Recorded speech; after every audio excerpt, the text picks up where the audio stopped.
Welcome to the last breakfast. Please enjoy the video. You start by flipping the watch and placing it on a soft cloth. This prevents scratches. Identify the tiny spring bar notch at the lug. You need a spring bar tool or thin flathead to compress it. Hold the case steady with one hand while you angle the tool toward the notch and push the bar inward. This frees the strap. Once one side is clear, slightly pivot the strap away from the lug so the other side lines up for removal. Now you remove the strap by compressing the opposite spring bar while pulling the strap away from the case. Do this slowly so the bar does not shoot away. Place both bars and any screws into a small container or on a piece of tape so they stay together. Inspect the lug holes and bar tips for grit or bending. Cleaning these prevents noise and misalignment when you reattach the strap.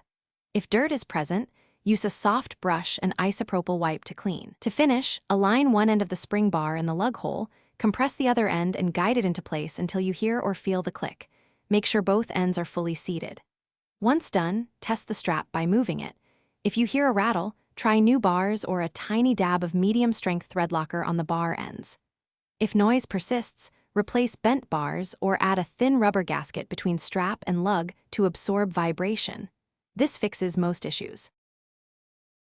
Thanks for watching. If this was helpful, leave a like and consider subscribing. See you next time.